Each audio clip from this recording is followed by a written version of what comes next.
Good evening, YouTube world. Welcome to the Arm Wrestling Buzz episode 13. Before we introduce tonight's guests, I'd like to thank our sponsors. We got griparmsports.com. Get over to Grip Arm Sports, check out all their products. They just put a whole new line of July 4th and some really cool stuff on there.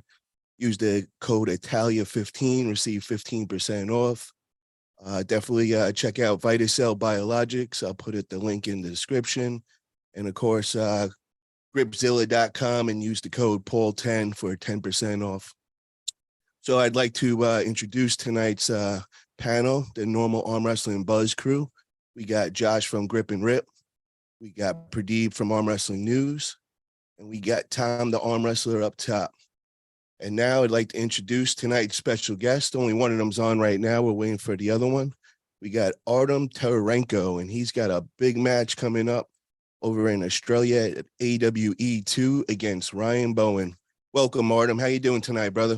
Hey, thanks for having me. I'm doing great, doing fantastic.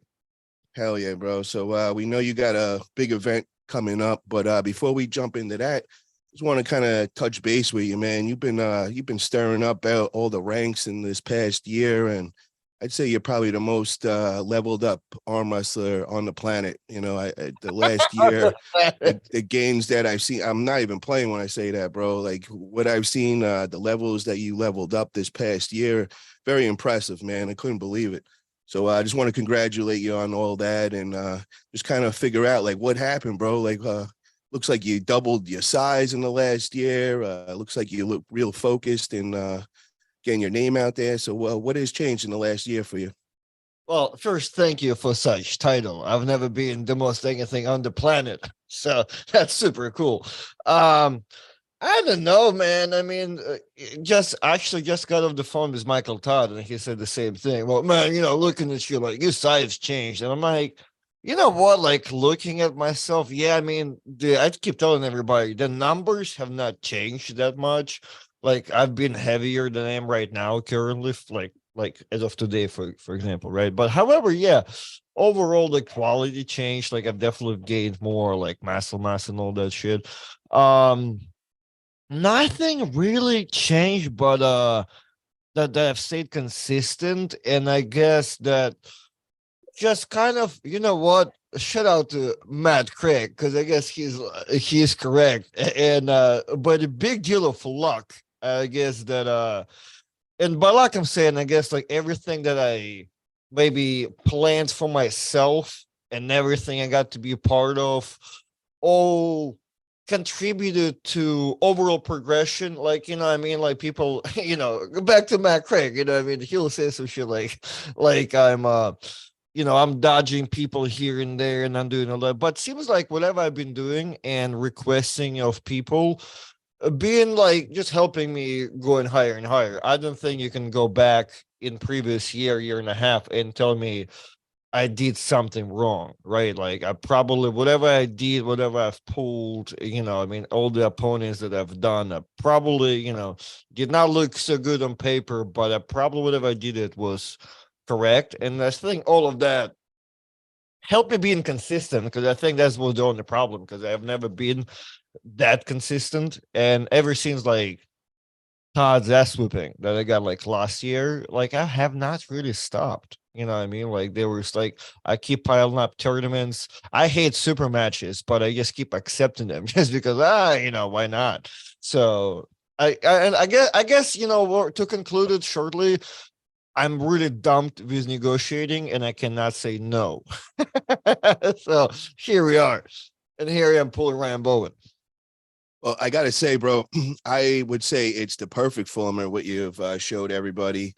You're making all the right moves, the progression showing on the table. You're not looking at a place. A couple of guys that you were going against, I was like, oh, what is this kid crazy, bro? He's pulling way over his head and, he's just trying to get his name out there. Then you'd put on a performance and I'd be like, holy shit, bro, he's right there. Like, I was surprised, man. I couldn't believe how much you leveled up over the last year. But like, what made it happen, bro? Was it like something at the beginning of the year? Did you say to yourself, like, this is my year? I think you did move. I think you moved into a house and all, and it seemed like you got a better training gym and all that. Did that have anything to do with anything? Was this like a plan?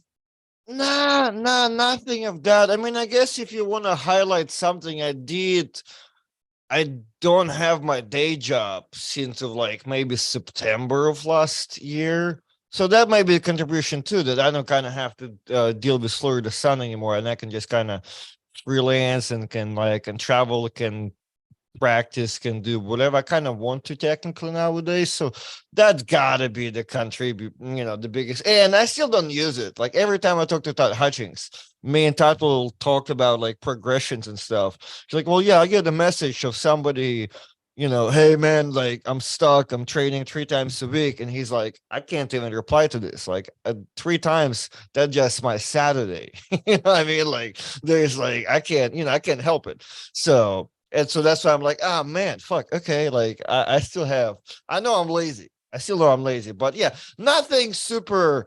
I don't know. I don't think nothing happened that, as you try and like maybe figure out like nothing tragic that I woke up one day, I'm going to go kill everybody. Right. Because I feel like I always had that attitude, but it just slowly starting to kind of, open up. It's, the levels kind of finally matches up is what I'm trying to do. Maybe that's the whole thing. Well, we're gonna come. Not to interrupt, like, because I feel like there was some point a couple of years ago to where I realized, like, I think I'm just about realized that I probably should go a lot harder, just about now. But previously, I think, like, as I said, like a couple of years ago, the goal was to, always try to be a little bit heavier and try to kind of beat people along the way. So that's all. We're going to come right back to you, Arm, because I still got a couple questions as far as all your progression and all. But first, I want to introduce our other special guest just popped in the room. It's Ryan Bowen. What's up, Ryan? How you doing today, bro? Hey, Paul, man, I'm good. Thank you very much for having me on. Good to see everyone here. Familiar faces. It's been a while since I've done live sort of podcasting stuff, so it's much appreciated to get the invite on the show, man. Thank you. Hell yeah, brother. Well, we know you got a big event coming up, AWE 2. Ryan's putting this together. He's putting a lot of work into this. He's got 10 high-level super matches coming in.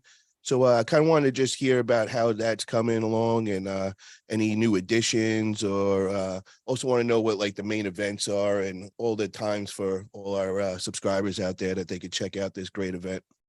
Yeah, awesome, man. Yeah, AWE 2 should be a big step up on what we saw at AWE 1 in respect to production. Obviously, the quality of the matches as well is way better. We've got a lot of internationals. The event happens in Australia at the Adelaide Oval on July 2nd, which is a Sunday, but for the USA audience, that will be the evening of July 1st. So I think it's pretty late. The time zones are pretty shitty. So I think it's like if you're living in New York or something like that, it kicks off at like 10:30 p.m. or something like that. Where the other guy, West Coast guys, get it a bit better. But it's really coming together. I'm really proud of the team behind it, Dave and Matt.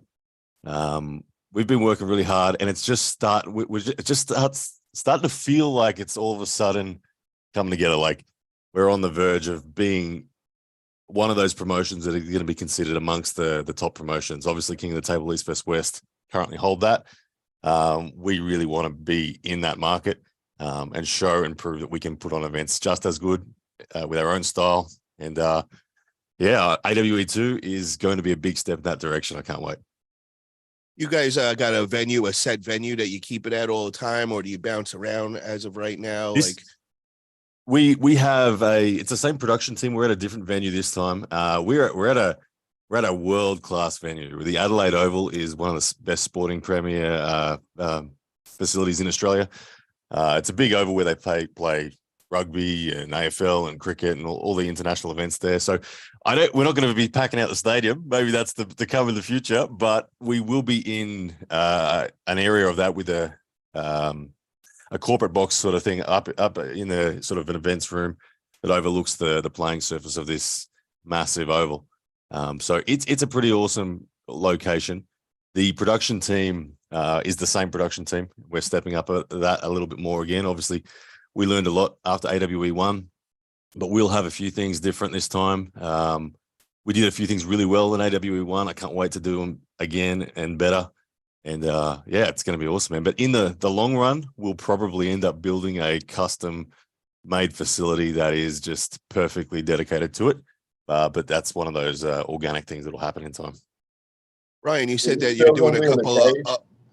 Hold on one second, Josh. I just want to get Ryan. You said you're doing some upgrades on the production. Can you give us some examples, some things that you're going to be looking to work on? Yeah. So one of the things we're taking a different model to our distribution than has been seen previously by a lot of different organizations. I mean, aside from the amount of cameras that we've got and the replays and things like that, we'll have better overlays, better digital backgrounds and all that sort of stuff. One of the things we're doing is we're offering distribution to people that are on the card. So like Artem, for instance, Artem's got a great YouTube channel. And whilst I've got all you guys here, actually, you guys are all very relevant. So Artem, for example, as a competitor who has a significant channel, he's going to be given the opportunity to broadcast it to a members area on his channel. So he can sell pay-per-views. And if you want to be a member on Artem's channel as opposed to a member on my channel, you can do that. So Artem set that up, has just set it at the same pay rate, and we'll broadcast live on Artem's channel as well as my channel. Todd Hutchins' channel as well, probably. I've got to talk to him about it. But for guys like Tom and Grip and Rip and Pradeep, you guys have the opportunity to broadcast it as well if you want.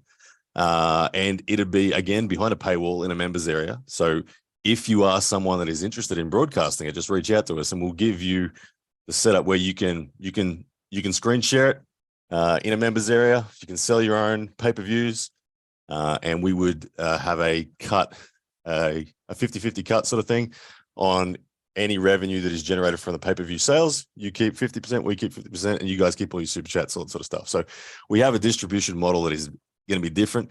There's been obviously lots of controversy in the past about events with commentaries and all that. We want to embrace and appreciate the commentary that everyone does in the community. And so we want people that are fans of Pradeep, that are fans of Tom, etc., to go and watch it there and get their commentary and enjoy it the way they want to enjoy it. And we ultimately together sell more pay-per-views, and yeah, happy days. So initially, I think I saw a video of you saying that it was going to be free live stream, but now it's going to be behind the paywalls. What was the decision to kind of do that? Yeah. That is still, look, the goal is to get it to a point where it's live and free. I think ultimately live and free will be the most powerful thing to help grow the sport. We need to achieve a certain level of sponsorships from third parties to be able to achieve that. We have our targets, and we want the community to be aware that that is our goal, to get it out from behind the paywall. But until we reach the sponsorship levels, we can't do that. We've got some great sponsors on board for this one. We have Barbell Foods, a good Australian company. And we have Bunster's Hot Sauce. I don't know if you guys know Bunster's Hot Sauce. It's an American brand, I think. And we have Apeopoly, a Monopoly version of that Bored Ape NFT. They're trialing as well. So we've got sponsors there that could really be impactful. And if we impress them enough at AWE2, then they'll chip in big time for AW3.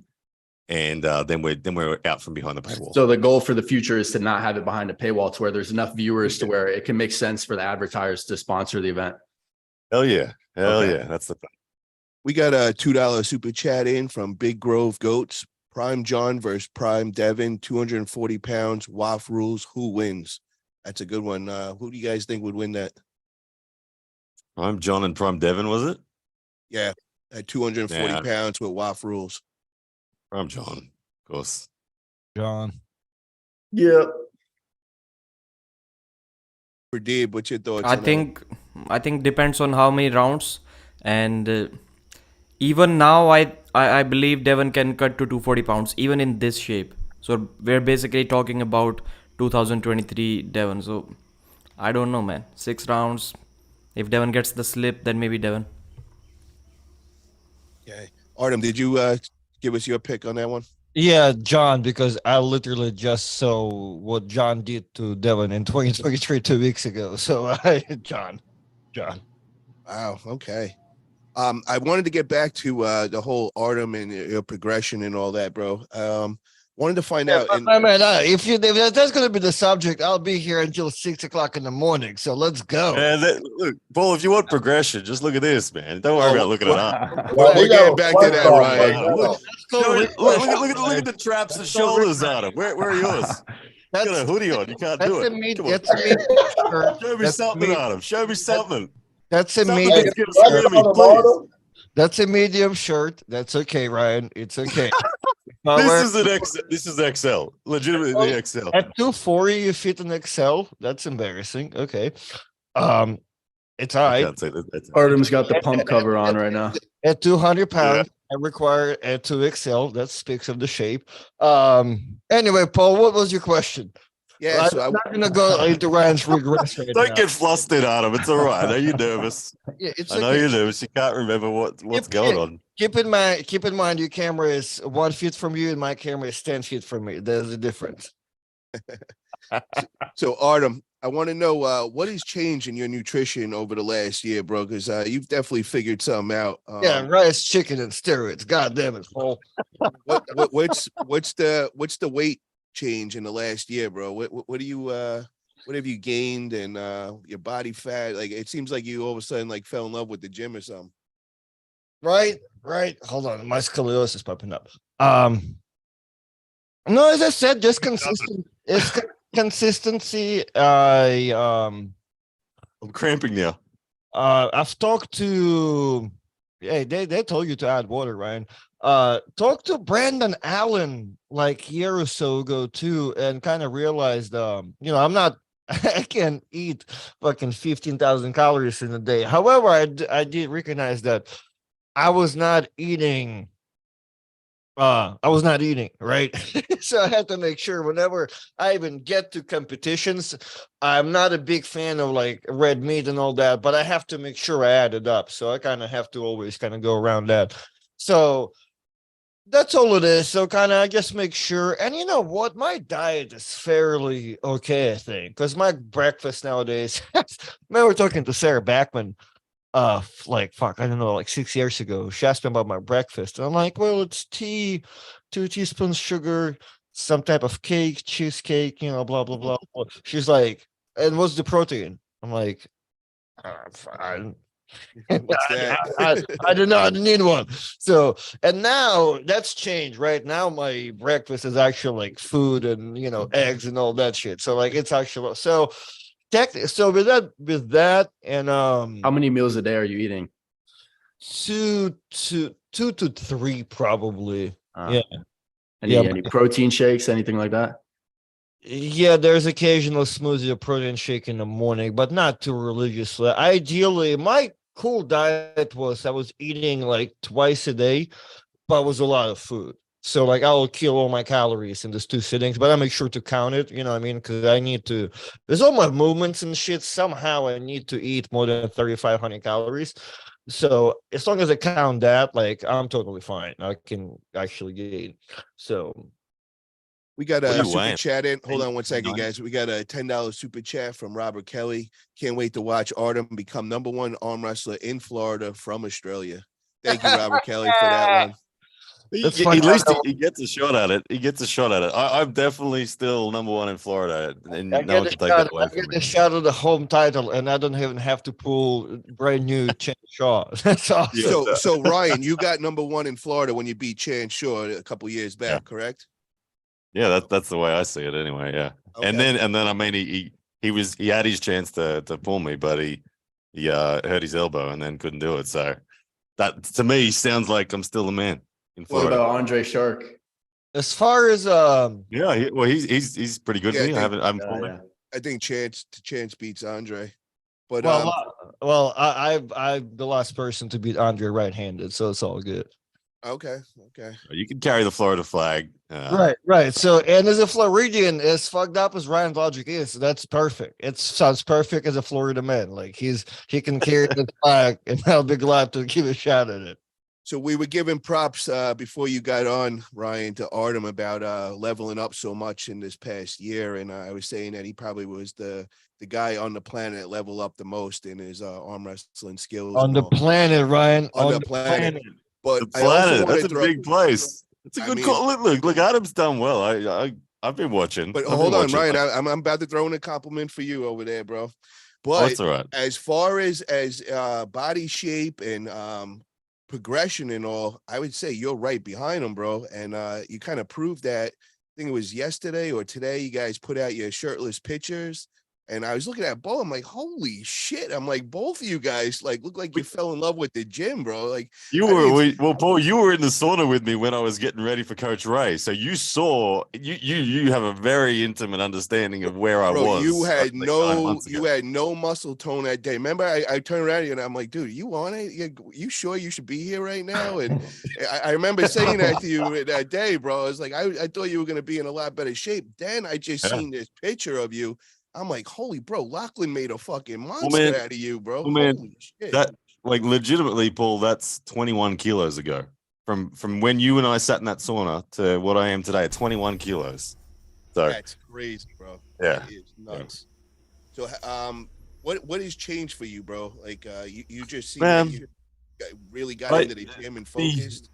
The first thing was just the mental recognition that okay, the specific hand training is not enough. I did 9 years of specific hand training exclusively, and it served me well until all of a sudden it ran out of momentum. And it was the loss to Ray that was the clear eye opener for that. I sat down with Giannis and Ray and a whole bunch of people after that tournament, after that East vs West. They said to me, you just need to get foundation strength. Your hand's fine. You just need some overall strength. And so I committed to it, and I engaged with Sebastian Oreb and Lachlan Adair, and I just have been 90% of my training now in the last 9 months has been, I wouldn't call it powerlifting, but it's not bodybuilding.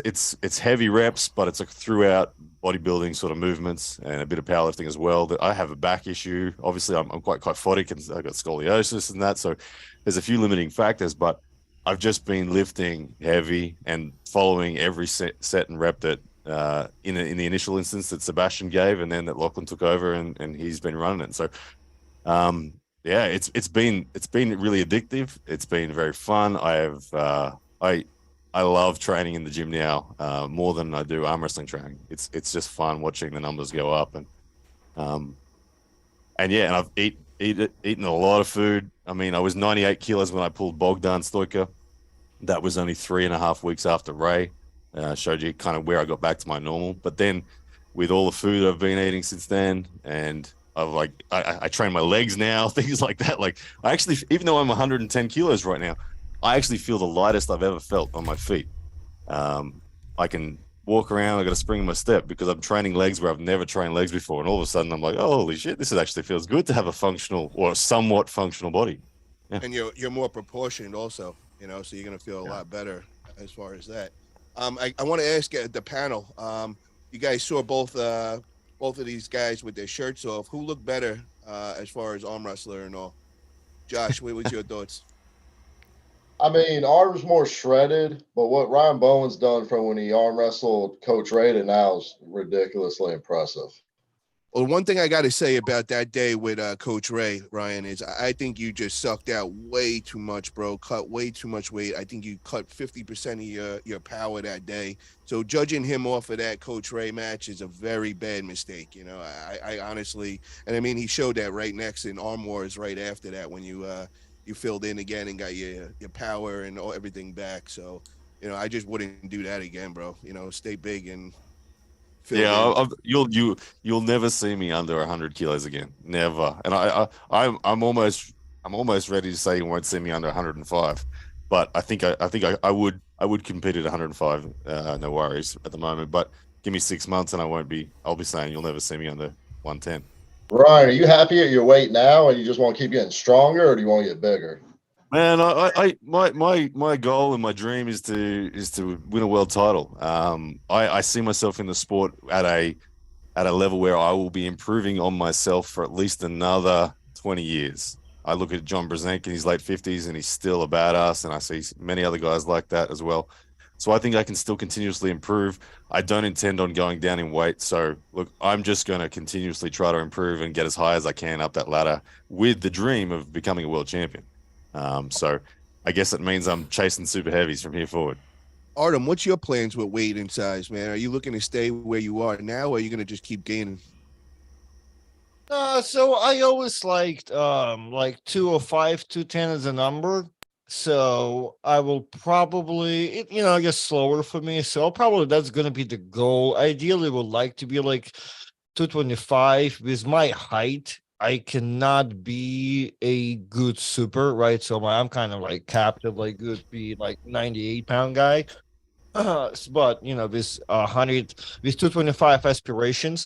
So I think, but the goal is I'm kind of looking at it. I think the short-term goal I would like to do to beat everybody under the sun in North America left-handed at super heavies, right? I don't think the list is that impressive. And from there we can go for the world. Brez is going to be the hardest one right there. Yeah, I don't think so. No? What about a Corey West, bro? You're ready for a Corey West? Spot on. Yeah, I don't think left-handed is that crazy. I feel like there's some problems with it, but like at proper weight, I don't know. Yeah, I think it's all What good. about Cody Merritt? Cody is the toughest one, I think, because like he like looking at him and Alajan, that was a rough thing to look at, especially with Alajan's style. So that was kind of interesting. But yeah, there's a there's a lot of big dudes, but I think it's doable. That's all it is. I don't think that's something that's something I can put away and be like, oh man, I was this. No, Would you say your left arm is significantly stronger than your right, or just a little bit? Not at all. It's behind my right arm, but really? Left arm, everybody's such a slappies that like it looks like I have a left arm, but usually. Adam, did you grip Mario Tambakis when he was over there in the US at all? I must have. I can't remember. I don't think we. Maybe in Washington State. We grouped up. Well, we grouped up in Washington and week after. And here, I'll have to look at the videos, but I know we grouped up both hands. And I think it was better for me and Lackland in Florida. Like in Washington, I was so beat up. Well, and I couldn't even beat Lackland in Washington, but then in Florida, I'm like, oh, hold on, I was doing everything wrong. I was just doing whatever I can do to him. So I'm looking forward to you and Mario on the left as well. That's a good match, I think. Yeah. So I remember Mario doing fine, right? And he kind of did well, like him losing to Lackland right now, but Lackland's style is so much different than mine, so I don't think I can do those things. So yeah, Lachlan Adair is fucking strong, man. Yeah, like I know he has lost a couple of matches and big ones, but like he's fucking strong. Like, right, but in this style, he beat Pavlo pretty convincingly on left, so his left is good. Right, the Pablo that I got, Pablo keeps calling me like, dude, you don't know. I'm like, oh no, I know. He goes, no, you don't know how strong I was. I'm like, oh no, I know, I felt that. Let me ask you, Ryan, besides your match, what is your most exciting match that you said? Yeah, man. Yeah. Look, the main event is fascinating for the Oceanic region to watch Mate Urarangi have a crack at Todd Hutchins. I mean, that's just cool. That's an opportunity. I mean, Todd Hutchins is the heavy favorite in that, but it'll be fun to watch. But if I'm honest, there's two matches that I'm really buzzed about. One of them is Mario Tambakis up against Rickard Bornemann. Rickard's a freak. I've never met someone who 3 months in can do what he can do. He's Where's stronger Rick than from? me. He's from South Africa. He's moved to Australia. He's 130 kilos. He's 6'4". He's 20 years old. He's a professional rugby player, so he knows what it is to work hard in the gym. He's on the cusp of being top tier rugby, and he's phenomenal. Like he's been an arm wrestling fan all his life, so he's one of those guys who turns up who already knows how to move because he's been watching. But he's been on the table for 3 months, and legitimately, if I had a super match with him, I think I'm the underdog based on what I've felt so far. He's stronger than me. The only chance I have against him is to hide all of my shit and just surprise him with a direction that he didn't see coming. if he senses where I'm going, he is too strong. I think he's going to crush Mario, and the world's going to go, holy shit, Richard Bormann is a stud. I'd love to see Richard Bormann pull Schoolboy, for instance. And They're guys, same sort of age. I got to tell you guys, this kid Mario, man, he is no slouch, bro. This kid is no joke. He came to the Washington States and he impressed everybody there that day. Dude is a beast on the table. Yeah, Mario's a stud. Yeah, has any of you guys seen him? Tom, Pradeep, Josh, have you got to see this kid Mario Tambakis Yeah. yet? What's your thoughts on him, and what do you think of this match coming up with He looks Mario pretty and- impressive. I'm pretty sure, didn't he beat like Jordan Sill at that Washington event, someone like that? Some other big No, names. he beat Cody Spermeret on right. He lost to Jordan Sill. Jordan got a free ride to after- Australia from Ryan for that Yeah. one, right? Yeah, that's why he was picked for this one. But Very yeah, nice. Mario's been pulling about 7 years, very solid. And if Rickard 3 months in does what I think he'll do, it'll be a statement. So that's my other match is Tahitian Marcus Atirai up against Latvian Guntas Baikovs. Big match. Guntas Baikovs, former Latvian super heavyweight champ and European champ, finished on the podium at WAF Worlds as well. He's been arm wrestling 18 years or something like that. Absolutely high quality arm wrestler. And there's Marcus is this protege that you guys been talking about, right? Coming up. Marcus is the biggest dude in the country in arm wrestling. He's 170 kilos at the moment. I heard great things about him. Yeah, he's really fucking strong. And he has that most ugly, awkward style, but he's so strong. Like he at AWE 1, he threw two opponents off the table. He actually went back to back because we had an opponent no show, and he was like, I can do another match, that's fine. And he literally just threw them off the table like they were nothing. So if Marcus beats Guntas, Marcus will get himself an international match. We'll match him with someone solid like I don't know, like a Derek Smith or something like that. Marcus and Derek Smith would be amazing. We got a $2 super chat from the man, Greg Brown TV. Pradeep is a real one. Thank you, Greg. Appreciate that, bro. So wanted to ask you guys, man. So you two got a big match going against each other, and this one is very exciting to me. I cannot, each day you ask me, one day I say Artem, the next day I say Ryan. After seeing those pictures, I'm like, holy shit, they look like almost like they got the same body type right now, and both of them are leveled up so much. So what have you guys been doing to prepare for each other, man? Is there anything special that you're doing to get ready for him, Ryan? Look, to be honest, I actually am not doing anything particular for Artem. We've touched hands before, so we both have the ability, I'm sure, to remember what that shape felt like. We'll know what our possibilities are. When was that though that you touched hands? How long ago? That was 2019, bottom 8. Oh, but bro, both of you guys look like two different people from there, man. That is, yeah. Look, our aces are still our aces. They're just going to be stronger versions of them.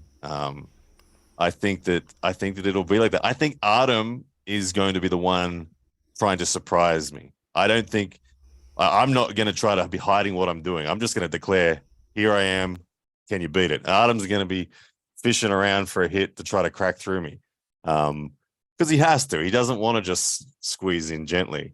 Because when we squeeze, well, it's not like when we pulled last time. My first surge, he just stopped it cold. But then his surges, I stopped them, and then he bled out. We went into a hook in the first 2 rounds out of straps. Then we went to straps. He top rolled.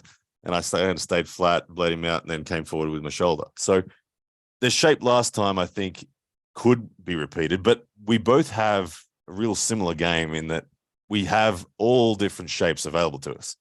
I don't think that either of us are going to be stuck. I'd be surprised if you see 4 rounds of the same shape. I think you'll more likely see 4 rounds with 4 different shapes every single round.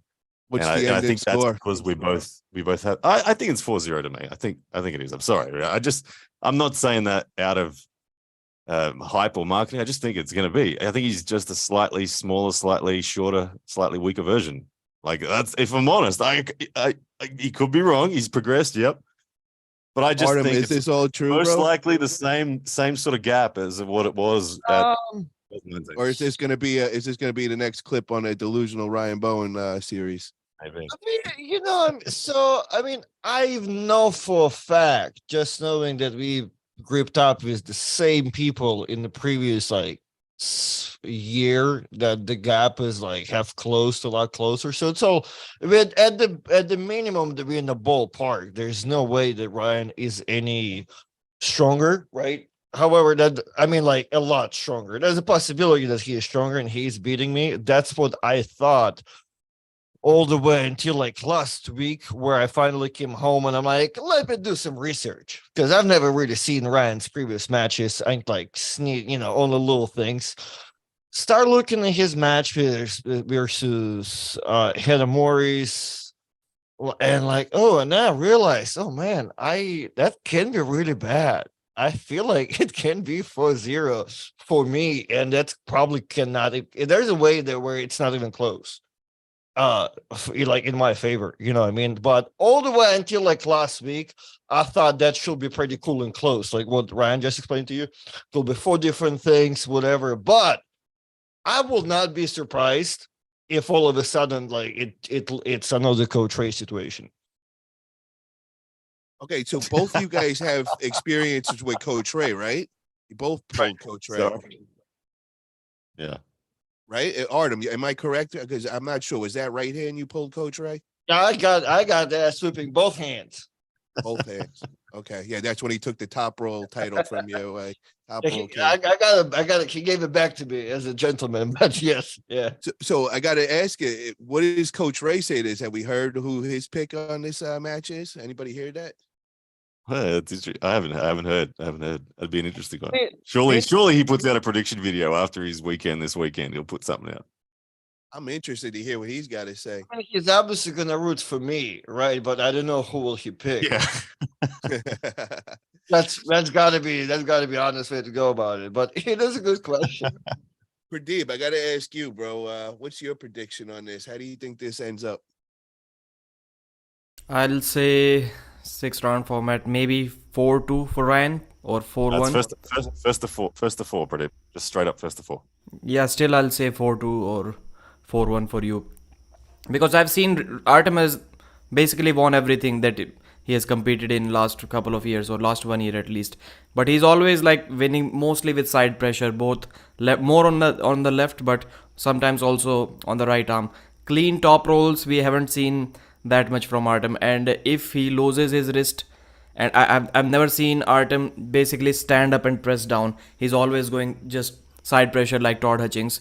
So doing that in a super match format 4 times can be really difficult if you lose your hand. In tournament, it's really amazing, awesome, but super matches, it can be difficult. And Artem, you can correct me if I'm wrong.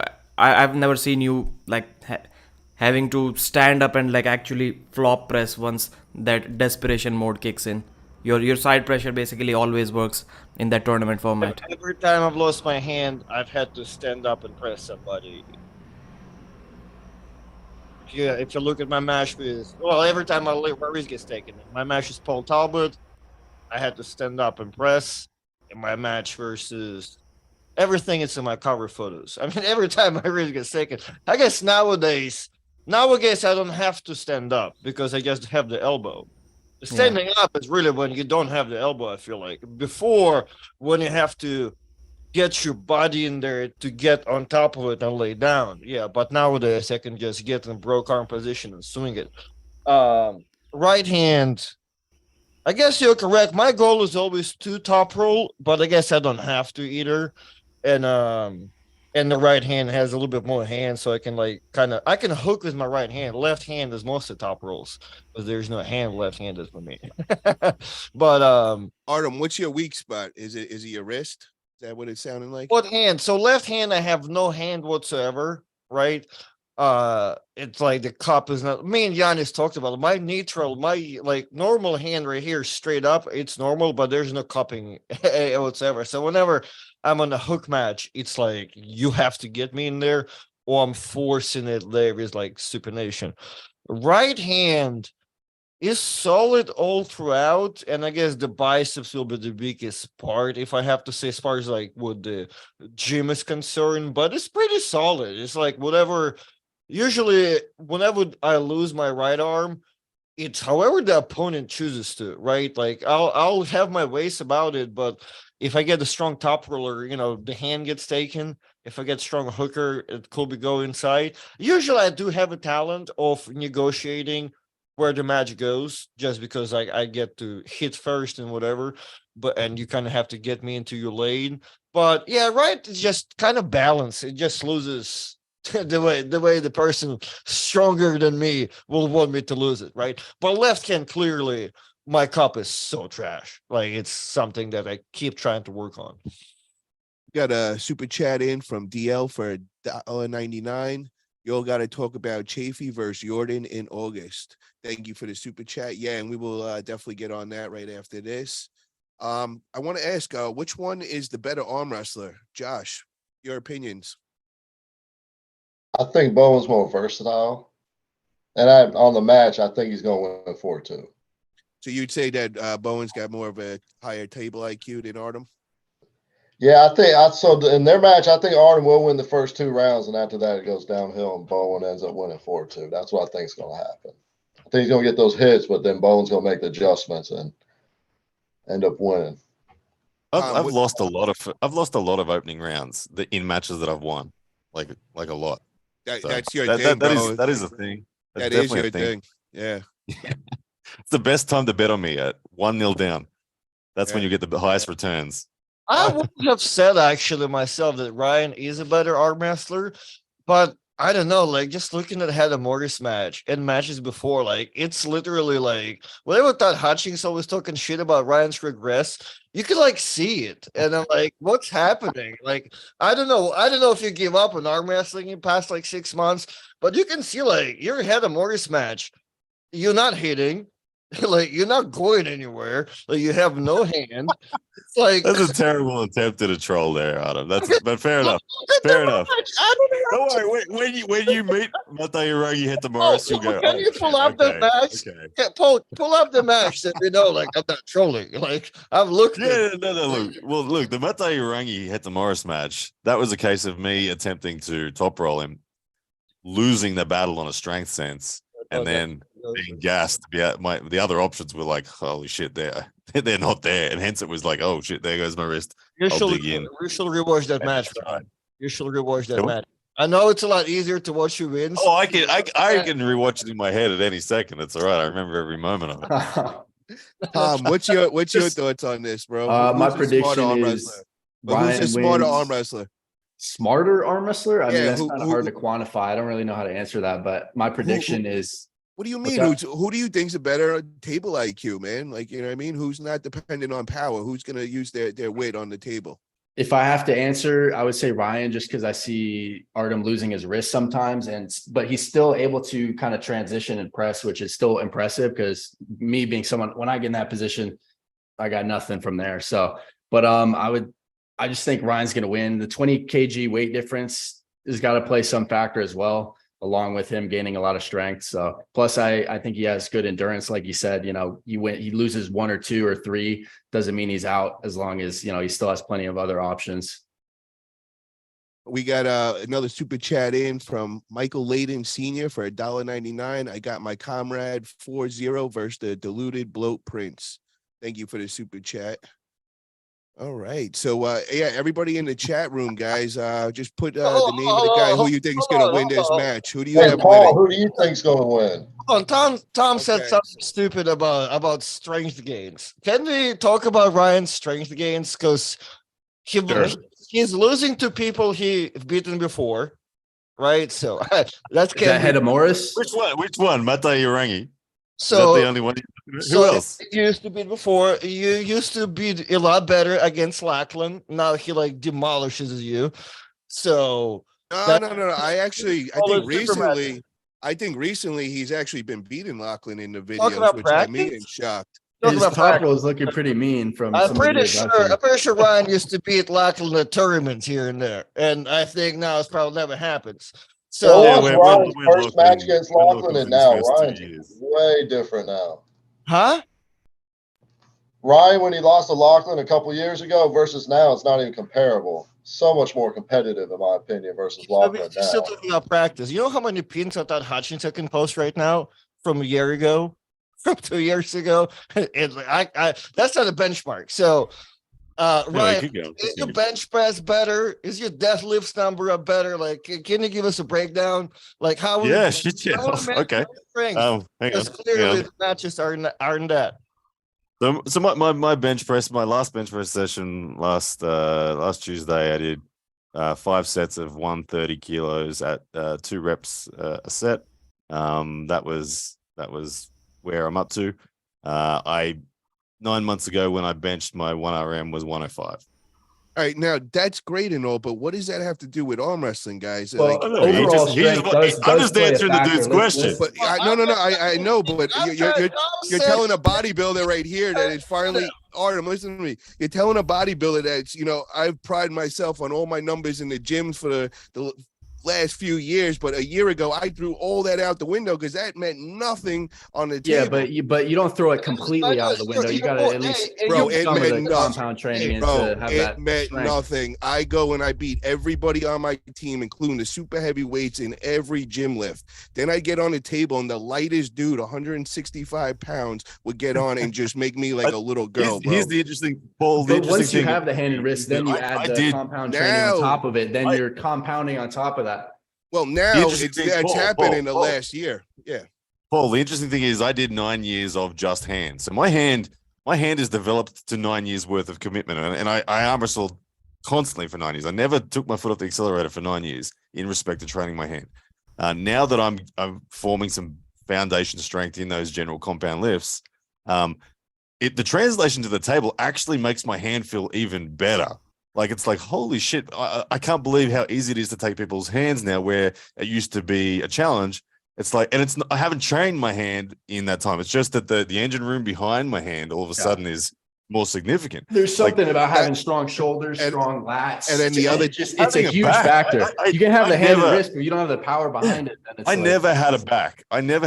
And I arm wrestled without a back.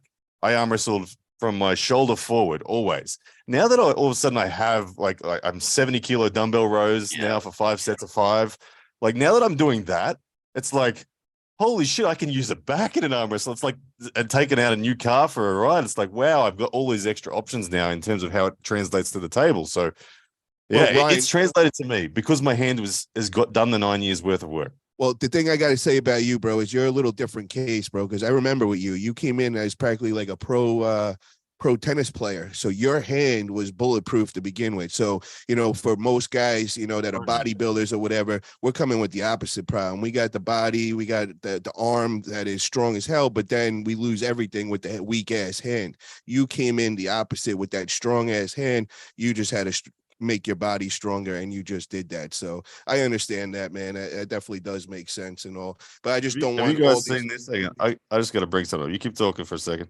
I just don't want all the new arm wrestlers that are listening to get fooled on that and start talking, bench press, deadlift, and I definitely want to get everybody away from that, man. We got to just start training specifically for arm wrestling and focusing. Paul, that's me a year before I found arm wrestling.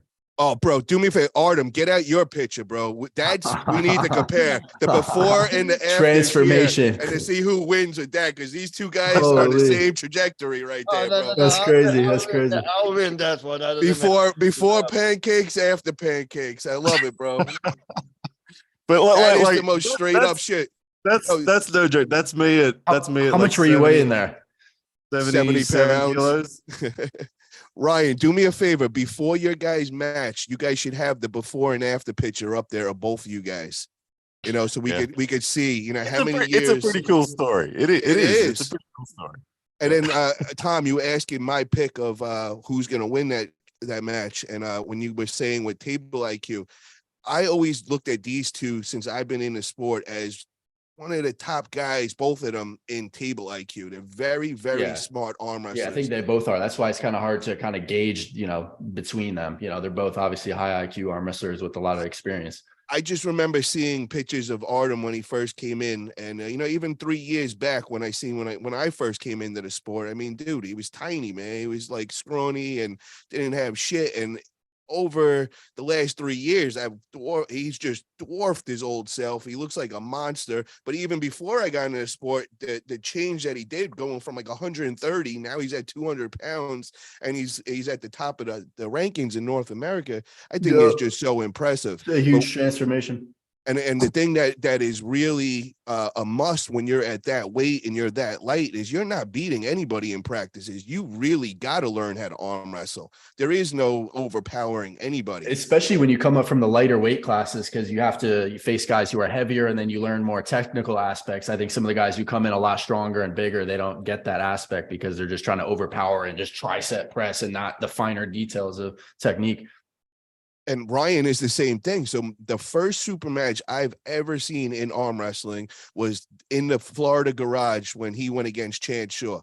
And I just remember I didn't know really who both of them were that day. And they both gained fans that day. I just was in shock when I watched Ryan going into the Lions Den, and I think he lost the first round or two, and then came back. And bro, I just remember the whole garage. All their mouths would drop. They were all in shock. And Ryan That was a legendary match right there, bro. That was friggin' amazing. That was a legendary match. An enemy territory, just like crazy epic match. Yeah, for real, bro. And then same thing with Artem, man. And now we hear Artem saying, yo, he's looking to go and attack the super heavyweight class in the left hand. And you're like, you know what? I think at first I was like, dude, the dude's crazy. No way. Like, what about Corey West? But now that I'm thinking about with the speed of Artem's hit and everything, that could be a possibility, bro. It definitely could be. So, I mean, as a competitor, if you don't believe in yourself, then what are you even doing? Exactly. So guys, in the chat room, who do we have as the favorite that day? Please let me know. I want to know what you guys are thinking and all. But I want to touch on this weekend's event coming up. We got King of Table 7. We've already gave our picks and all, but I want to hear from Artem and Ryan and get their picks. And the first match that I want to talk about is both of them have experience with Coach Ray, and he's got his hands full going against the Angry Turk, Engin Terzi. And a lot of guys just know Engin as the promoter, not really realizing this guy is one of the best pound for pound pullers to ever live, true legend on the table. So what's your thoughts that day? Who's going to get the win? Let's start with you, Artem, on this one. Oh, so I just did a prediction today, and so kind of my thoughts are pretty fresh. I could not really come up with the winner of that from a power standpoint, because I just disgusted with Coach Ray's shape nowadays, right? And how he performed against Doug Ehrlich. Not saying like the power wise, just like the way he looks, the technique. I don't think like his mental state is there. Like his wife left him and shit. Like, I don't know. I feel like his perspective is not there in life. So I'm hoping Engin whoops his ass just to give him like an extra motivation. You know what I mean? So but that's really just kind of but as far as like just thinking like from technicality, I think maybe Ryan can be more in depth. I'm not quite sure. So I just want Engin to win it. Ryan, what's your thoughts, brother? Yeah, I can't see Engin losing this match. I think his pronation is too just twisted and refused to go down. I spoke to John Brzenk after he pulled Engin in Norway. And John said to me, dude, Engin's pronation's phenomenal. He's like, you can't turn that shit down. You have to go over the top of it. There's no way I could force a hook. There's no way I could cup his pronation. So look, Coach Ray's ace is not top rolling. It's forcing people in. And so he's not going to be able to force Engin's pronation down. Subsequently, I think even if he does try to top roll, it's his B game up against Engin's A game, and I think that's going to be equally as bad. I don't know where Ray goes on this one. I think he's going to get really hammered in round one. He'll put up a good fight, but his hand will be bled out in round one, and then you'll see him flop pressing, and it'll just be a nasty sort of finish. It'll be Engin 3-0, 4-0, whatever it is. Then we got the left-hand title match for the number one left hand on the planet, and that is between Artem Morozov and Corey West. What's your thoughts on that one, Ryan? It's cool to see Corey there. he's a powerhouse, and I think he's been lurking sort of on his way up there. A lot of people didn't recognize him as going to be one of these number one contenders, and all of a sudden here he is. So it's awesome to see him climb that ladder. Morozov's such a stud, however. He's an athlete in every respect. I feel like Morozov is the favorite, but Corey's first surge of power looks devastating. If Corey can manage to negotiate a start that doesn't bleed himself out, then I think he can potentially get a couple of rounds, maybe even the win. He needs to be really well behaved in the setup and just get those starts happening straight away. If he fumbles around, then we're going to see. I think the fitness and the endurance capacity of Morozov will be too much. We saw Morozov against Dave Chafee come home with a wet sail, looking great. I don't think Corey will be able to match him in those later rounds at all. So I think Morozov is the likely winner. But look, there is a lane there for Corey for the first couple of rounds. Yeah, I agree. It's definitely going to come down to endurance in my eyes. Will Corey have enough? Artem, what's your thoughts on that? And Legend of Nelda wants to know what's my thoughts on Rich Piana. Great bodybuilder, man, and unfortunately had that tragic death and all that. But yeah, great guy, man, monster. But Artem, what's your thoughts on this whole left-hand battle between Artem and Corey? Yeah, Rich was great. And I got to work out with him at our gym one time when he came down. Yeah, so Artem and Corey, I agree with Ryan. I feel like it's awesome for North America if Corey wins that. I don't think I see that. I mean, I think, as I said, I agree with Ryan. There's a lane. However, if I were to bet my money, I think Artem wins it convincingly in a clean matter. Okay. Now for the main event, Matt, guys. What do you guys think on this one? We got Devin going against Dave Chafee for the rematch. What's your thoughts on that, Artem? All right, so it's hard to stake on that for me, like, because the stakes require for Devin to win all four and for Dave to win one, and we all know that I feel like Dave can win one, and even if it's not, I feel like with Devin's fucking around all that, and everybody tries to promote the idea that somebody needs to slow Devin down a little bit on that setup, it might happen. So that's another possibility to lose that stake, I think, if that's how it works. However, as far as the winner, I definitely have Devin as the winner. But I think nowadays, that's the majority of people, right? And we're just really trying to battle the score. Can he do it nice, proper, and standing up all four times? Or we will see some fugly shit, might see that first loss, might see a little bit King's move on the second one, and we're gonna stand up better in the third and fourth. So I don't know exactly about that, but yeah, I think it's Devin's gonna win that, and I think the most important part of that match is Dave's behavior. Because the way Devin's portraying him right now, Dave has to be really careful about how he wins or how he loses, regardless how it goes down. Because he can really dig his grave a little deeper. Because just the way Devin paints that picture nowadays, right? Because every time you see Dave living a podcast or somebody doing clips with him, people are eating him apart, right? Boring, this and this, jailer, like people picking up on the demonstrate. So I feel like it's important for Dave either to win and win nice and convincing, or if he's losing, he cannot be sore about it. Artem, let me ask you this, bro. If Dave loses again and he suffers a loss that day, what would you think of him dropping down that 115 kilogram weight class? That being 253 pounds, and I believe he's walking around between 265, 270. I don't see that being too much of a cut, and I think that would be unreal to see matches with him against like Ongambayev or Rockley, and I think he would dominate that class. What's your thoughts on that? I feel like whenever you cut the class down, it's a step back, right? That's why I can't really hate on Ryan for like bulking, and that's why I don't want. That's why I never asked Ryan to cut down. You know what I mean? Because I feel like that's the ultimate goal. So same. I don't think Dave shall do it. I feel like he just. I mean, he has injuries. The state of arm wrestling right now requires for you to show up and compete and grab the money that's given to you, right? We don't have tournament and we can pick and choose stuff, right? So if you're really not taking a match, you kind of like, you know what I mean? And if you're at that level, the only reason you're in arm wrestling probably is the money. So you kind of have to take those matches and possibly knowing that you might have to take a loss.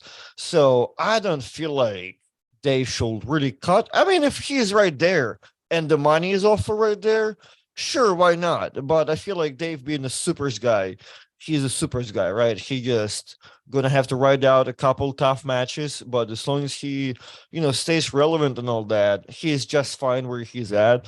As long as you're mentally okay with like, YouTube and Facebook counting your fucking being a loose streak and shit. You know what I mean? Like, oh, you lost that many matches? I didn't know that.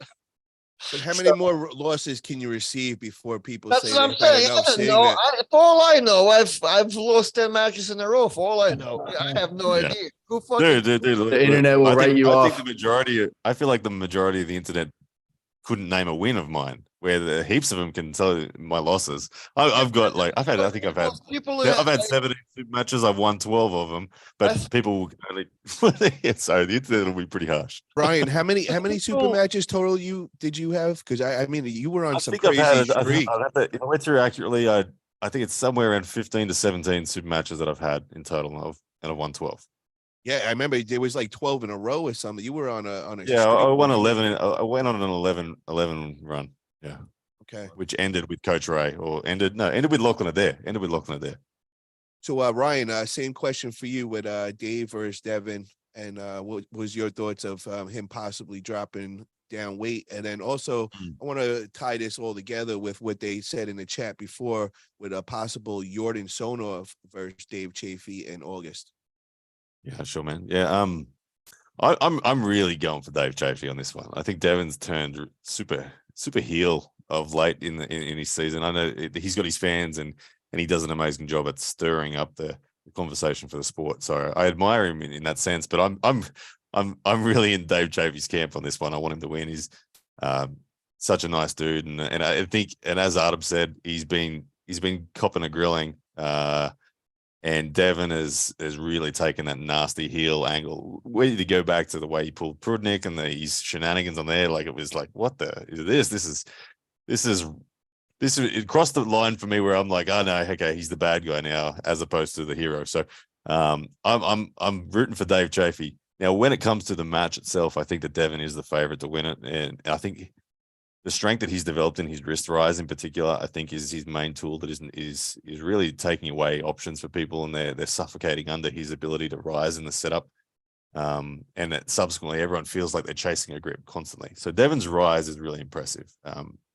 So it's not that Devin's just a tricky bastard. He is really strong in that rise, and I think he deserves that title of favorite.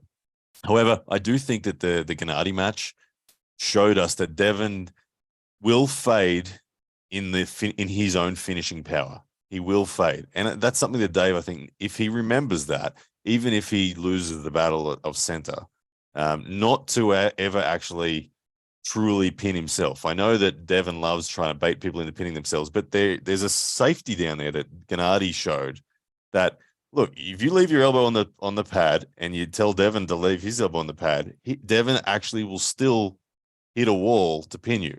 After all the battle, even if Devin wins the hand, there is a safety down there for guys as strong as Gennady and I'm sure Dave as well, that he can say, no, you have to actually forcibly press me to the pad. And I'm not gonna pin myself. Like completely relax his arm and say, no, you got to forcibly pin me to the pad. Do it. And that extra fatigue that Devin accumulates then may open the door for a shoulder committed flop press from Dave in the late round. So I think it's possible for Dave to win it. He's going to have to be really sharp, and he's going to have to construct a really good overall super match. But it is more likely Devin gets control. But I'm fully going for Dave. In respect to Dave against Jordan Sonev, Dave going down to 115 would be would be nasty. I don't know. Dave's pretty shredded. Dave's pretty lean, so it'd be a tough cut. Like he looks like he's made of granite, Dave. I don't know where he'd lose that weight. So it would be pretty uncomfortable for him to get down there. And I don't think that mentally he would enjoy it. I think he'd hate it, and he'd be facing nasty people like Ongabayev, and it'd be like, I know from my personal experience, every time I've performed worse relative to those guys than I did when I stay up at whatever my weight is. So I don't think Dave would go down. Dave against Jordan Sonev, yeah, awesome match. Jordan Sonev looked great against Sanders, looked really impressive. We know Dave is vulnerable to being turned into a hook in a long match, so Jordan will be hunting that. But I think that Dave just rev the engines hard and just side pressure his way to the pad probably and get the win done. But it'll be close. Got a $1.99 super chat from Paul Italia's cowboy hat. Thank you very much. Appreciate that. And then Paul Italia's cowboy hat also. When are we going to see you in a super match? You are looking cut and ready. Yeah, we got our thing with Ryan Grondin locked in. I'm not going to announce when that's actually being held or what promotion, but the promoter, I'm leaving that on them when they want to announce everything and make everything official. But we definitely got that thing going to happen. So you'll get to see me rip off Ryan Grondin's arm. Yes. So now we're going to go on to the part of the show for Artem and Ryan. This is the trivia part of our show. And, can I say my opinion about Dave and Sonev? Yes. Just for the future clip, because Dave kills him 3-0, not even close. Okay, wow. Not even close. The original match, the one for Dave, was a lot closer and better. But for the circumstances that they could not make it happen, I feel like Jordan is a replacement, and he's gonna get beat. Okay. Yeah, I gotta say though, that kid Jordan, man, he's been looking really, really strong. But I gotta agree. I think Dave's just gonna be a little too much side pressure. Is that match confirmed? I'm not really sure. Is that confirmed? Do we have that 100% confirmed? It has to be, because the original match is probably confirmed that it's not happening. So I feel for like August or what? August 26th, the same day as East versus West. Wow, Dave Chafee is super active. Where is that one going down? So that's got to go probably out there in the High Five headquarters, right, in New Jersey. Okay. And, that's that new organization. And shout out to Pradeep, but he had to leave early. But I was gonna have Pradeep tell us all about that event. But I could probably help you out a little bit. I have no idea about an event, zero. However, I've known the guys. I've been to they did Devon seminar. I came down there as a guest, paid my fees and everything. Was the most awesome guest they can probably have. And then I came down to one of the guys' birthday party too, actually. So anyway, by being at the seminar, the guys were super serious, talking like business partners and like this. Y'all are discussing like $800 plane tickets and shit, but they have like members, hey, they're serious, there's LLC set up, lawyers, everything. So people on board, there's meetings every Friday, Dunkin' Donuts in the morning. It's the whole, they're 9 to 5 office out there in that bitch. So guys are super serious. I must have the type of loot to pull out the type of event. So yeah, it's awesome. So I think they're shipping up to do something, I guess, what Ryan is doing in Australia. So we're gonna see. I love it, man. I love any of these North America promoters putting things together, and let's get some action back here in the States would be amazing to have. And especially being on the East Coast over in Jersey, that's like my stomping grounds over there. I might have to pop in for that one for sure. Show my support.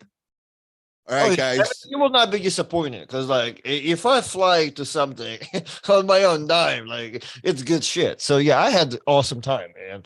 If I'm not at East versus West that day, that's now you have options of two cards. You know what I mean? Well, New Jersey, Turkey, whatever you want. Well, Jersey sounds a lot better just because it's about 12 hours quicker flight, Yeah, and breakfast way more traditional, which you used to. Yeah, get our pizza and bagels over there. Right. All right, guys, let's get on to our trivia game. So for you guys, if you guys got a notepad or something that you could write your answers, or you could type them in your phone, what I'm going to do is I'm going to read you guys the question, give you guys about 10 to 15 seconds, write down your answers, lock them in, and then we're going to see who got them right.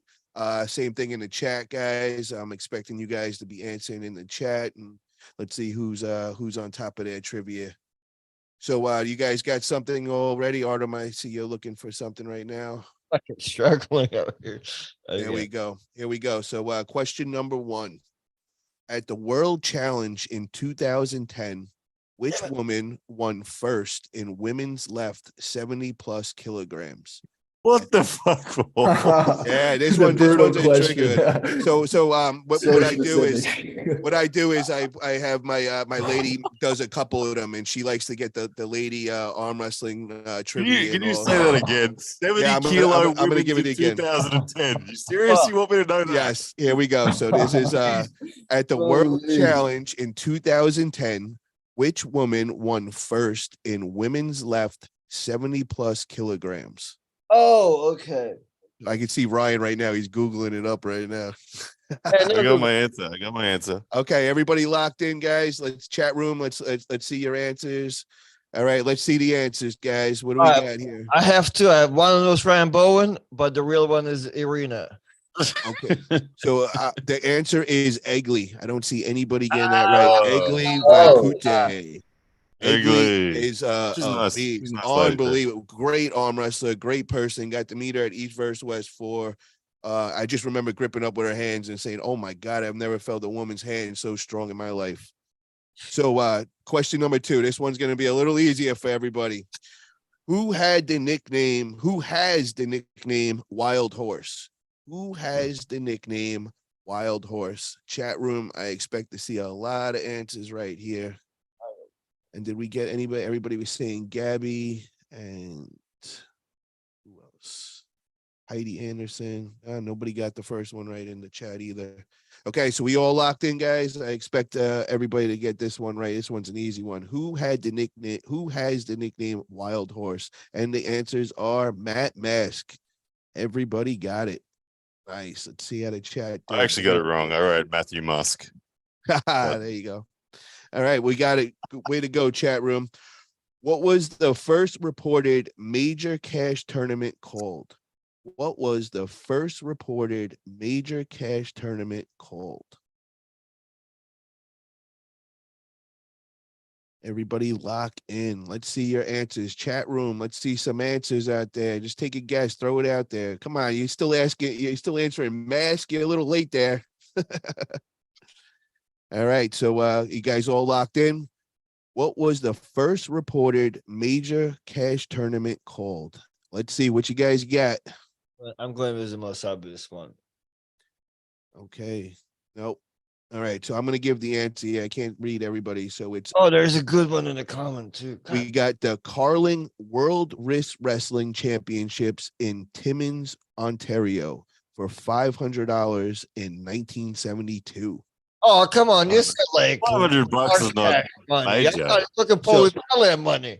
So this is so just so you guys know, and where I get a lot of these answers from are the Arm Wrestling Archives from Eric Rusin. So if you guys ever question my answers, or I think there was some Roman soldiers friggin' arm wrestling for a chariot or two back in the day or something. Probably takes it. That's monopoly money, man. not reported on paper though. Eric Rusin is has made it official. When Eric writes something down, you believe it. Yeah. Number 4. What year was the first reported arm wrestling arm break? What year was the first reported arm wrestling? Reported or recorded? And I'll tell you the last It is one. reported in, or in recorded. It's the same shit, bro. So let's see what we got in the chat room, guys. Come on, I want to see some answers out there. What year was the first reported arm wrestling arm break? Just throw a number out there. We got 1960. And all right, everybody got their year locked in? Let's see it, guys. I don't think anybody's going to get this one right, but I'm going to give you a little hint. It was in New York, in a saloon in New York. 1979. 3,000 before Christ. So it was 1851. 18. 1851 in This is the most a obscure saloon shit in ever. New It York. really is, to be honest. Long time ago. Number 5. What pro wrestler was the most successful in arm wrestling? What pro wrestler was the most successful? When you say pro wrestler, are you talking like WWF, they came from WWE? Yeah, pro wrestler, Oh. like the ones on TV, body slamming and all that. Oh, which God. one was the most? And here's a little fun tip to go along with the answer here. The person was actually discovered during one of the over-the-top tournaments. And I got this from one of my friends that throws the over-top tournaments. It was a little inside info. I'm pretty sure I'm wrong, but all right. So chat room, who do we got? You guys who got Hulk Hogan? Nah, I'm just kidding. Scott, was that anybody got Scott Norton? Is that Scott Norton? Is that what you put on there, Artem? Does that say Yeah, Scott I got Scott with a question mark, and then I stole his last name from the chat. Yes. So the answer is Scott Norton. Okay. I now read this- Andre the Giant. I reckon Andre the Giant would have been a fucking amazing arm wrestler. My God, beast, dude. Wouldn't How he? big he was. Holy shit. But Scott Norton, here's the little fun story that goes with that. So Laurie Cole, who was the person that threw all the arm wrestling over the top events all worldwide, the first one that they did out of the United States, I believe, was in Tokyo, and she brought over there John Brezink and Scott Norton. And she was so excited bringing them over, but at the same time, they lost Scott Norton that day to pro wrestling. That's when he was discovered over in Tokyo, and all the movie people and all the wrestling companies all hit him up, and he became a professional wrestler, and we lost him as an arm wrestler that day. So number 6, guys, who are the top 5 women from the millennial generation? That being 1981 to 1996. The millennial generation. This is like super high level nerd trivia here. Well, I mean, this one's not that hard. I mean, top Say it 5 again? women. Think of Top who's in 5 women from 1986 to That's 81 it's 81 to pretty 96. specific. I mean, I've been following this could sport come up since with them. 2013, Paul. Well, Not when I was born in 1985, so it's like Now we're gonna just respect half of the women because I don't know how really old they are. What I gotta couldn't tell say, you the men from that era. I the knew top 5. 4 of these answers before I even looked it up. But yeah, but you're a nerd though. You just Jack. But the reason you're so good at this shit because you should listen to your podcast, Paul. It's you're answering you're asking this questions really geeky, so you should know all of those. Yeah, I do love the history of arm wrestling, guys. So, all right, guys, who are the top 5 women from the millennial generation? Hold on, I Let's see feel it, like guys. it's like, I mean, it's the most popular women in arm wrestling. That's pretty much it right now. I'm gonna just throw weird like Russian names because I bet you like one of those will hit. You would, yeah, you definitely would with. I'm literally least just one of writing them. one. I can't do 5. I got like Egley, Irina, then fake Irina, and then fake Anna of some kind. Well, you did good with 2 of those. That was right. So the answers, let me see. We got Sarah Bachman, Gabby in there. Irina Makiva. Hold on. Yeah, you got that right. So Yeah, that's so- incorrect. Heidi Didn't you say Anderson. from 1986 through to 1991 Man, or something? Sarah was born in like 92. Yeah, so that's what How I'm could saying. she- how- Who are the top 5 women from the millennial generation? No, So meaning they were born. They were born between then, yeah. 81 and Yeah. 96. Oh, bloody, I thought Oh, you said come who was the on. one ranked women back then. I'm like, No, come on. no. I said it right, guys. What's the list? Okay, so the list of the top. That's why I couldn't understand why you guys didn't get this one. Sarah it? Bachman, Irina Makiva, Mhm. Heidi Anderson, Egli Vatuki, and Gabby Vasconcelos. I got 4 out of 5. See what I mean, Tom? Hold Same on. as me, bro. Was my answer correct older based on than how I you. interpreted it? Dot Jones. What's that? Dot Yeah, Jones. so She the- you were talking about who competed. Yes, so Dot Jones in the 80s was She was the number 1, female. yeah. Well, I don't know if she was number 1. Irina Makiva is up there. She might have been. I don't think Arena's too young for Dot Jones. But Irina Makeva was born like in the 70s. Yeah, well, Dot Jones would be born in the 50s. This question is rigged. That's all I'm saying. Well, that's definitely the right answer. Who I said, who are the top 5 women from the millennial generation? And I mean, what the way I take that is they were born between 81 and 96. You know, so I don't see a problem with that one. All right, number 7. What happened on this day in 1998 in arm wrestling? Meaning today's date in 1990. I just threw this one in there just because it was a fun just fact. because Eric posted this morning. We got you. Exactly. There you go. So if you guys get over to our Arm Wrestling Archives group, subscribe to that, press that like button, and you guys you'll get a lot of the trivia questions right on that. So what happened on this day in 1998 in arm wrestling, guys? I'm gonna guess. I'm gonna read this guess too. All right. So what is it? What do you guys got here? I got someone won something. There you go. What do you got there, Ryan? What did you write down? I got Travis Bajan's voice broke. Okay. All right. So it was that was a good one too. John Zeng beat somebody. It was the AWI NFL Super Classic is held at the Tropicana Hotel and Casino in Las Vegas, Nevada. At this event, the spotlight is on the men's pro middleweight division between Californian Gary Stain wins the tough class ahead of Utah's Kevin Bongard, David James, and New York's Jason Vale. So that was just you know what? Yes. Paul, in 20 years' time, they'll say, what happened on this day 20 years ago? And the answer will be, Paul Italia ran the most fucked up trivia contest. Oh, man. There you go. I'm going down in history books for that one. All right, we got 3 more, guys. So we got number 8. Who is the top arm wrestler man from the 1970s?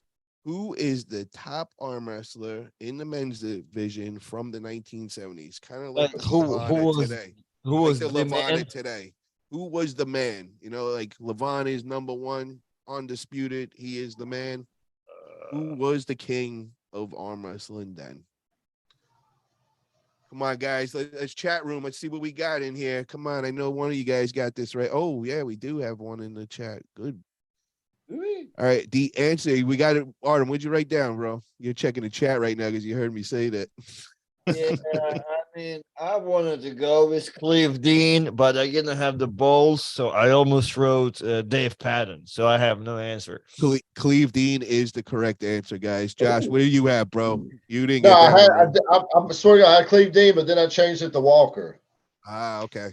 Yeah, I Cleve. was not confident too, because it sounds so far ago, but I've seen ladies like down the street in St. Augustine I was delivering to one time. Yeah. Oh yeah, we went to school with Cleve. I'm like, all right, cool. So like it kind of felt a lot closer to me. Wow. When did so- Richard Lubke arrive? When did he arrive? I think that was the 80s, right? He was the 80s. Whenever head pressing was allowed, because he head pressed John Zank in that one Superman. Well, Artem, to your answer with that, where you were saying that you were near Cleve Dean and all, well, it was between Cleve Dean and Jim Dolcini, and Jim Dolcini actually lives down the block from me. He's still in Petaluma. He's never left here, and he was the king of the early 70s, and then Cleve Dean came in the mid 70s and took his title and won the rest from then on in. And what I'm saying, like, I don't really like even like, I mean, I understand Cleve Dean's story and all that, but listening to 2 old white ladies in the middle of like St. Augustine, oh yeah, we went to school with Cleve. Oh yeah, he was a great arm wrestler, and like tell me about some random tournaments and shit. And I'm like, it's gotta be legit, because yeah, it would be down here because they're probably down here from Georgia, so that was. Yeah, you can definitely sense like they knew like Cleve was the man. Yo, that's what's nuts about being over in Petaluma, California. Everywhere I go out to dinner, the waitress, everybody's got their story of arm wrestling, who their father, their uncle, their grandfather. It's just amazing. I'm in the barbershop. Every time I go in that barbershop, I meet somebody connected to arm wrestling. You know, the last time I was there, I met Bill Soberanis, his nephew, and now they come and train with me on a regular basis at practices and all. So a lot of history over in Petaluma, and definitely run on them and on a regular basis. All right, let's finish this game up, guys, because we've been on for a while and we got to end this soon. So number 9, when was the first use of arm wrestling in a sales promotion? When was the first use of arm wrestling in a sales promotion?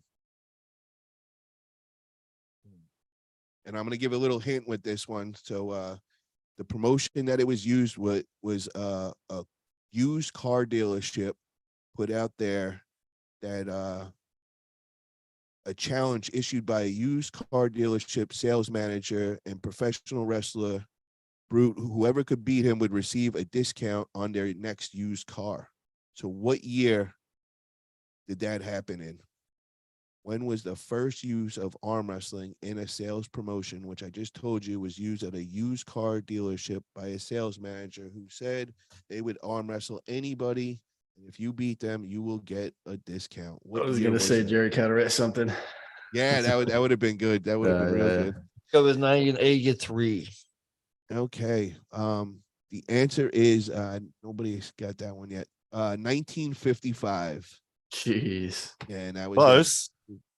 Was it Jerry's dad? Yeah, right. It was Jerry's dad. There you go.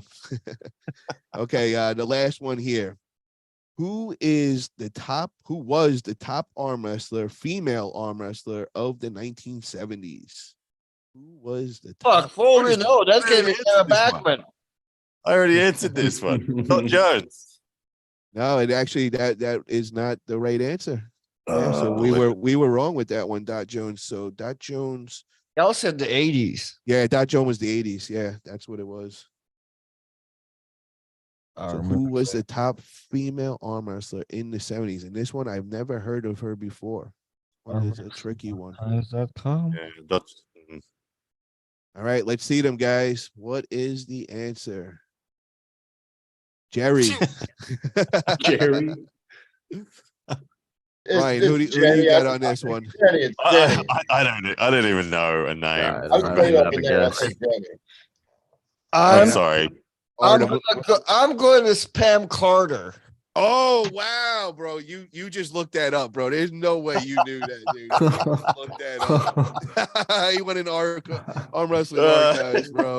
That was good. Shout out Bro. to Arm Wrestling Archives. Hell yeah! Out there. I feel like that's what Ryan Grondin was doing on our trivia show. And when Ryan was getting them all right and everything, he was definitely cheating for sure. Oh yeah, you kind of have to wish. Me and Devin did one, and Devin was doing that too. There you go. So Pam Carter. So next week, guys, I wanted to throw this out there for everybody. I was thinking of throwing another little part of the trivia, and I was going to add on who said that quote. Which arm wrestler said that quote? That's good. That's What do a you good guys one. think? That's a good segment idea. All right, There's so a bunch of good quotes too. yeah, next week I'm gonna add that on there. It's definitely starting to get a little trickier. With, Oh man, finding all there's the so many trivia good ones you questions. could pick from, like Devin or like. Yep. I mean, there's so many good ones. Yeah, so I'm definitely going to pull out some good ones for us for next week. I also just want to thank you two for coming on today. Really appreciate it. I wish both of you the best of luck in your big match. It's going down July 2nd if you're in Australia, July 1st if you're in North America. It'll be going down 10:30 p.m. Eastern time, 7:30 Pacific. A lot of great matches there. Where can they order their pay-per-view or their membership for YouTube? Yep, just hit join now on the membership button on my channel. Soon to be on Artem's channel too. Hopefully get that sorted out as well. But yeah, basically in the membership channels or membership areas of the guys broadcasting it. So should be good. It's it's exciting. Probably Right, not my channel, but we're probably going to put it on Travis Beige Unfiltered. Okay. Yeah, sounds good. Sounds good. Ryan, another thing, bro. Do you think we could get for next week's show? Do you think we get a couple guys on? I know I talked to Lachlan. I wanted to see maybe getting Jordan on. Maybe we could arrange some things and get Mario and whoever else. That young stud, the rugby player. Yeah. Oh. Rykard Bornman, and he pick his brain. Put him and Mario on there because Mario, like it's an interesting story there. Mario was like deeply offended to be given a match against the guy who was 3 months in. He's like, come on, seriously, like I'm going to smoke this dude. And I'm like, trust me, Mario, you're in for a shock. Because so Hey, Ryan, it's a juicy he's one. going to keep arm wrestling once he starts rugby back up. Yeah, well, that's the thing. Rugby pays way better than arm wrestling, so there is that problem there for us arm wrestling fans. But he loves arm wrestling. He's a super fan of arm wrestling. Yeah, but And you he may said, get Alexi Voivoda type thing where you might want to let him go to rugby for a couple of years and then let him come back. yeah, but like we'll see. I think that like he's got at least 12 months in arm wrestling solid right now, where you'll see him in AWE as many of events as we can, and if it goes how I imagine it's going to go, we'll book him an international match at AWE 3. Cool. Wait to check all that out, guys. If you haven't already, get over to everybody's YouTube. We all got our own YouTube channels on there. We got Grip and Rip Arm Wrestling. That's from a fan's perspective. Definitely check that out. We got Tom, the arm wrestler, who's making a lot of noise with his arm wrestling abilities. He's got a lot of super matches coming up. Definitely get over by Ryan's. Ryan's got tons of content of him training, everything to do with arm wrestling. Ryan is the man at. Check him out on his channel. Artem's got a couple of channels over there. Top Roll King. He's also over working with Travis Bajan, one of the best left-hand arm wrestlers to ever live. Make sure you subscribe to everybody's channel over here. We appreciate all the support, and we're all trying to help grow this sport, and we're doing a pretty good job, if I got to say myself. So, guys, thank you again for coming on. I appreciate all you guys tuning in. I appreciate all the super chats. One more time for our sponsors, griparmsports.com. Make sure to get over there. Use the code Italia15, gripzilla.com. Use the code Paul10, and Vitacell Biologics. I'll put the link in the description. If you guys need any stem cells or anything like that, definitely go check them out. All right, guys. Well, have a great night, and I appreciate everybody coming on. I will see everybody next week on the Arm Wrestling Buzz Show. All right.